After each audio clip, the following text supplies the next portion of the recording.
ಹ್ಞೂ ಬಿಚ್ಚಿದ ಮೇಲೆ ಸಕದ ಕಾಣುತ್ತೀರ. ಎಲ್ಲಿ ತಂದಿದ್ದಪ್ಪ ಇದು ಮಾಗಡಿ ಹತ್ರ ಗಂಗರಾಜನ ಹತ್ರ. ತಿರ್ಸಿ ಕಡೆ ತಿರ್ಸು. ಇದಕ್ಕೆ ಊಟ ಹಾಕ್ಬೇಕಾ? ಹಾಕ್ಬೇಕು ಇದಕ್ಕೆ ಹಾಕ್ಸಿ.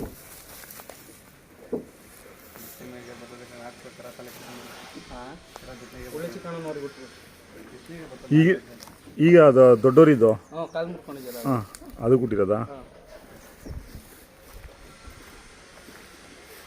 ಬಿಡಿ ಒಂದು ಸ್ವಲ್ಪ ಮುಂದಕ್ಕೆ ಹಿಂಗೆ ತಂದು ಎಷ್ಟು ದಿನ ಆಯ್ತಪ್ಪ?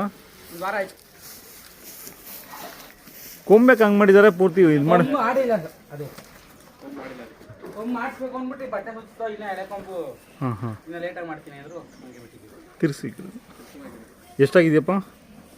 ಬೆಲೆ ಏನು ಗೊತ್ತಿಲ್ಲ, ಮಾತಾಡ್ಬಿಟ್ಟು ಹಾಕೊಂಬಂದಿದ್ದೀವಿ. ಹಾಂ ಹಾಂ ಇನ್ನು ನಾನು ಅಪ್ಪವ್ರು ಕೊಟ್ಟವ್ರೆ ಇನ್ನೂ ಒಂದು ಎಷ್ಟು ತಿಂಗಳು ಕರ? ಕರ 11 ತಿಂಗಳು ಬಂದವ್ರೆ. ನಿನ್ನ ಹೆಸರು? ಪವನ್ ಅಂದ್ಬಿಟ್ಟು. ಅವು ಒಂದು ಜೊತೆ ಇದರಿಂದ ಹಾಕೊಂಬಂದಿದ್ರಲ್ಲ ಹಸುಗಳು, ಅದು ಕೊಟ್ಬಿಟ್ರ ಕಟ್ಸುಗಳು ಯಾವ ಇಲ್ಲ ಈಗ? ಈಗ ಯಾವ ಇಲ್ಲ, ಇಟ್ಕೊಬರ್ಬೇಕು ಒಂದು ಜೊತೆ. ಇನ್ನು ಮೊನ್ನೆ 2 ಜೊತೆ ಕೊಟ್ಟು ದೊಡ್ಡ ಎತ್ತು ಒಂದು ಜೊತೆ ಕರುಗಳು. ಅದು ಘಾಟಿ ಅಲ್ಲ ಅಥವಾ ಇಲ್ಲ ಮನೆ ತಂದು? ಮನೆ ತಗೋ ಕೊಟ್ಟು ಒಂದು ಜೊತೆ. ಸೀಮೆಸುಗಳು ಇಷ್ಟವೆ ಎಲ್ಲ? ಸೀಮೆಸುಗಳು ಇಷ್ಟವೆ? ಹೊಸ ಹತ್ತವೆ, ಕರ 8. ಓರ್ಗರುಗಳು ಯಾವ ಮಾರಲ್ಲ, ಎಲ್ಲ ಕೂಟ ಮಾಡ್ತೀರಾ? ಅವು ಜರ್ಸಿ ಆ ಥರ ಹುಟ್ಟಿದ್ರೆ ಒಂದೊಂದು ಮಡಿಕೊಂತೀವಿ, ಹೊಸ ಕರನು ಮಾರ್ಬಿಡ್ತೀವಿ ಒಂದೊಂದು. ಅಲ್ಲಲ್ಲ ಕರುಗಳು ಉಳಿದ್ರೆ ಓರ್ಗರುಗಳು ಯಾವ ಕೊಡಲ್ಲ.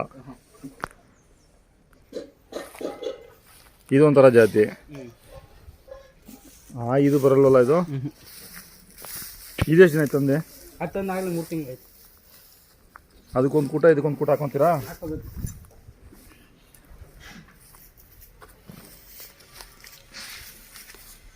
ಇದು 1 ವರ್ಷ ಆಗಿರ್ಬೋದಲ್ಲ? ಇದೊಂದು 10 ತಿಂಗಳ ಕರನ್ನ? 11 ತಿಂಗಳು ಅಂದವ್ರೆ, ಗೊತ್ತಿಲ್ಲ ನಮ್ಗೆ.